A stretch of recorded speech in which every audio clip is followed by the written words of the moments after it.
Okay, time for another deck profile with with that, known as Emily. She's going to talk about her Pale Moon deck, which, as you can see here in about a minute, focuses on what looks to be Glenn. So would you care to just, tell us about why you wanted to run this deck? Alright, basically when we were first teaching me how to do Vanguard, I only liked Pale Moon and Narukami. Narukami you guys stopped bringing though, so it was basically every day I was like, okay, I'll play with Pale Moon, but I won't play with any other deck because I was ornery and grumpy for no reason. I was in a really bad funk for a while when they were first trying to teach me Vanguard, so I was just basically anything they tried to show me I was like, meh, nah, no!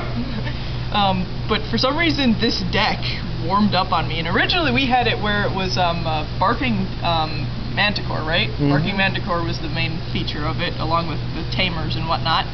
But now we have switched it to Glenn. So we're starting off with the girl who crossed the gap because she's basically the best starter Pale Moon has right now. And then of course we've got triggers and whatnot. Why did you choose this trigger lineup the way you did? I like drawing cards. Let's go with that. Okay, what about your 7 crits then? Honestly, we were thinking of putting another crit in, but this is the way I've been running it, and so far it works for the most part. Okay then. Maybe we'll switch it out later, but for now I like it the way it is. We've got Popcorn Boy because none of us trust that one candy guy.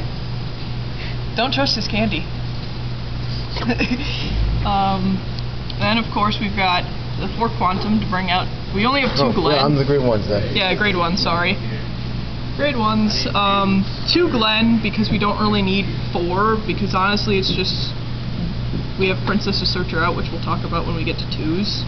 But we only really need 2 because if you get 2 off, that's wonderful, but if it doesn't happen all the time, you usually only have 1.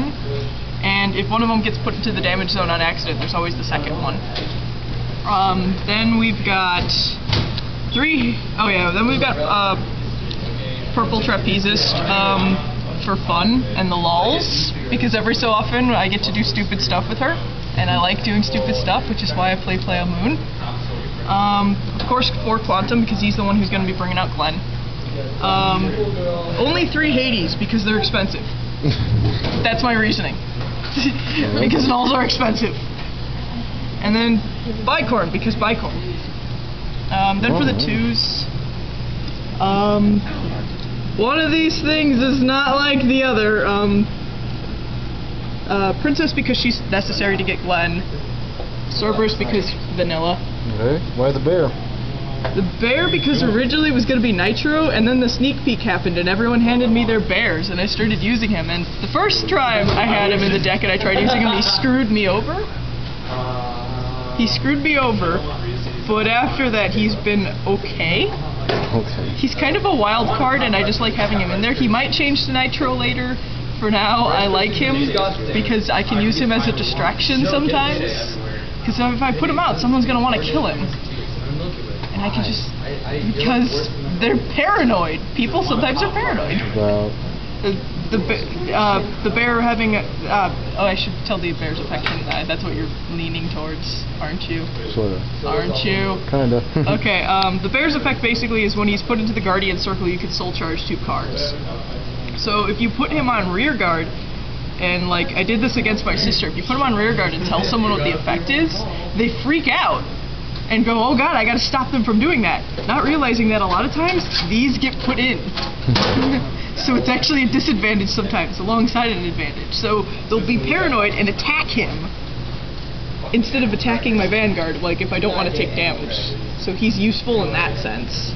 Otherwise, yeah, I get to soul charge 2 cards, so that's why I like having him in there, because it freaks people out. On to grade 3s then. Grade 3s. You've heard my Dark Lord of the Pale Moon rant. Yes, we have. So he's just staying in there for all eternity. He will stay there. He is the Dark Lord. He is the Dark Lord.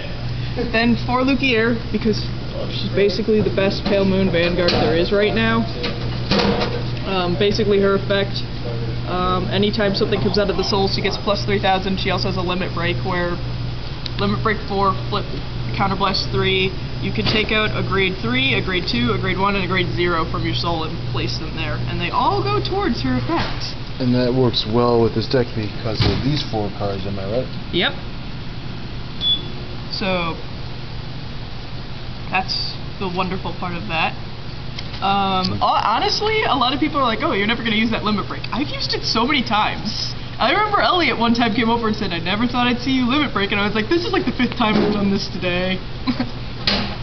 Because it's like, she's a great backup plan. If you don't get Glenn in there, and you just have a bunch of stuff in your soul, just use the limit break, because honestly, I don't use it unless I have these guys set up. So instead, it's just like, oh, I'm just going to use the limit break so that for that turn, Lukier is big. So it's a good final resort. And then, of course, there's Midnight Invader, because he's Midnight Invader. Did you explain what Glenn did, by the way? Oh yeah, I should probably explain why we want Glenn. Glenn basically is, when she comes out of the soul, she gets plus 3,000. So when she comes out of the soul, she becomes a 10k booster. And Quantum's effect is that for a turn, counterblast 1, he goes into the soul, something comes out, but then at the end of the turn, he goes, whatever you brought out goes back in, and he comes back out. So it's basically, as long as you have cards to flip, Glenn keeps coming out and becoming 10k. And if you've got Lukier on there, she basically becomes a 23 column, which is nice. Any last things you want to say about the deck, then? It's not the best deck in the world. Like, I've had so many people be like, oh, Pale Moon, they're not the greatest, there's so much that could be improved better, blah, blah, blah. I don't care. I love this deck. It's fun to use. I get to do stuff like, oh, I'm going to bring out Quantum, who's going to bring out this, who's going to put something in, who's going to bring out Glenn, who's going to bring back out Quantum, and then Lukier gets to 37. Or something stupid. I don't know. Well, alright then. I just like having fun with it. We nicknamed it the Mad Tea Party. That is a good thing to do in this game, is have fun. And this is a game that actually lets you do that, unlike a few others I could mention. Well, I guess that's everything then. Say bye, everybody. Bye. Bye, audience. Bye. Bye, person. This was my first deck profile. I have no idea what I'm doing.